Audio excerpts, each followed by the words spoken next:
सरपंच संतोष देशमुख हत्या प्रकरणातले धक्कादायक फोटो समोर आल्यावर काल रात्री उशिरा राजकीय घडामोडींना वेग आलाय। मुख्यमंत्री फडणवीसांनी काल रात्री उपमुख्यमंत्री अजित पवारांची त्यांच्या निवासस्थानी देवगिरी बंगल्यावर जाऊन भेट घेतली आणि या बैठकीमध्ये धनंजय मुंडेही उपस्थित होते। या प्रकरणात आता धनंजय मुंडे यांचा राजीनामा घेतला जाईल का याकडे संपूर्ण राज्याचं लक्ष लागलंय। मुंडेंच्या राजीनाम्याची मागणी वारंवार केली जाते। या बैठकीला राष्ट्रवादीचे नेते सुनील तटकरेही उपस्थित होते।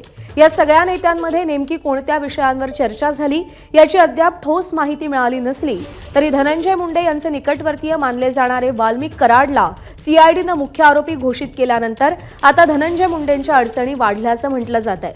लवकरच धनंजय मुंडे यांचा राजीनामा देखील घेतला जाऊ शकतो अशा चर्चा आहेत। काल रात्री मुख्यमंत्री फडणवीस आणि उपमुख्यमंत्री अजित पवारांची एक महत्त्वपूर्ण बैठक पार पडली। देवगिरी बंगल्यावर मुख्यमंत्री फडणवीस रात्री 8:50 दाखल झाले। बैठकीमध्ये आधीच राष्ट्रवादीचे प्रदेशाध्यक्ष तटकरे, मंत्री धनंजय मुंडे उपस्थित होते।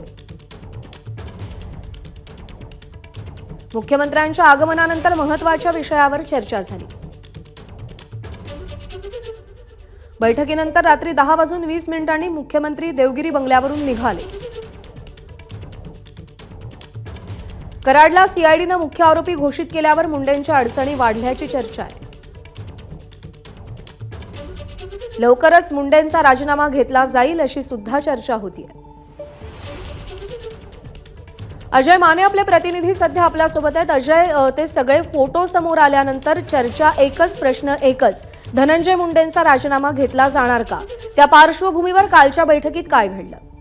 आपण जर पाहिलं तर अगदी धक्कादायक आणि भयावह फोटोज येथे बीड प्रकरणातील समोर आल्यानंतर काल रात्री मुख्यमंत्री देवेंद्र फडणवीस हे उपमुख्यमंत्री अजित पवार यांच्या थेट निवासस्थानी गेल्याची माहिती जी ती समोर आली आणि या बैठकीला स्वतः ज्यांच्यावर आरोपाची टांगती तलवार आहे ते धनंजय मुंडे सुद्धा उपस्थित होते आणि ह्या नेत्यांमध्ये काल रात्री जी ती उशिरा बैठक झाल्याची माहिती, प्राथमिक माहिती समोर येते। या सगळ्यात महत्त्वाचं म्हणजे फोटो आल्यानंतरच थेट जे ते मुख्यमंत्री तात्काळ जे ते उपमुख्यमंत्री अजित पवार यांच्या निवासस्थानी गेल्याने आणखी राजकीय वर्तुळात चर्चा जी सुरू झालेली। या बैठकीला उपमुख्यमंत्री अजित पवार तसेच प्रदेशाध्यक्ष सुनील तटकरे राजकारणी त्यांनी सोबतच मंत्री धनंजय मुंडे होते। त्यामुळे एकीकडे सतत जी ती धनंजय मुंडेंची राजीनाम्याची मागणी केली जाते। त्याच्यानंतर काल हे संपूर्ण फोटो भयावह आणि अतिशय वेदना देणारे धक्कादायक फोटो समोर आल्यानंतर जे ते तात्काळ मुख्यमंत्र्यांच्या निवासस्थानी भाजपची बैठक सुद्धा होते। ती बैठक संपतात मुख्यमंत्री देवेंद्र फडणवीस ते उपमुख्यमंत्र्यांच्या अजित पवारांच्या भेटीला गेले। त्यामुळे आज धनंजय मुंडे यांचा राजीनामा होण्याची शक्यता जी ती वर्तवली जाते।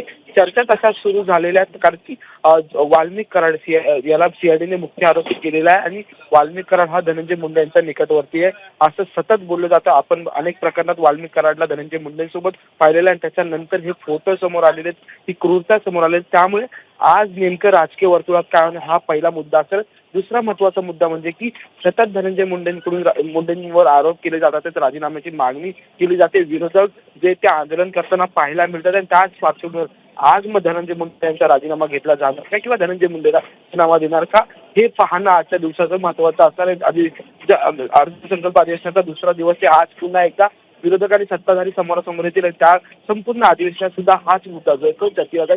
त्यामुळे काल ही बैठक जी ती पार पडलेली आणि तब्बल 1 ते सव्वा तास ही संपूर्ण बैठक चर्चा सत्राची सुरू झाली आहे। आणि यात महत्त्वाचं म्हणजे की थेट मुख्यमंत्री उपमुख्यमंत्र्यांच्या घरी जे ती पूर्व कुठलाही नियोजित दौरा नसताना झाले थेट जाऊन भेटलेले आणि त्यावेळेस ज्या पक्षातून धनंजय मुंडे त्या पक्षाचे प्रदेशाध्यक्ष तटकरे सुद्धा उपस्थित होते। उपमुख्यमंत्र्यांनी स्वतः अजित पवार सुद्धा अजित पवार सोबतच स्वतः धनंजय मुंडे या बैठकीला उपस्थित असल्यामुळे नेमक्या काय चर्चा झाल्या आणि या चर्चेत मग धनंजय मुंडेंच्या राजीनाम्याबद्दल चर्चा झाली आणि सोबतच नक्कीच हे तरी नक्की आहे की बीड प्रकरणातील फोटो आल्यानंतरच ही बैठक पार पडलेली। त्यामुळे धनंजय मुंडेंकडून आता काय मागणी केली जाणार आहे सरकारकडून हा एक महत्त्वाचा मुद्दा आहे। मग त्यांना स्वतः राजीनामा द्यायला सांगणार की मग सरकार त्यांना बडतर्फ करणार हे महत्त्वाचं असणार।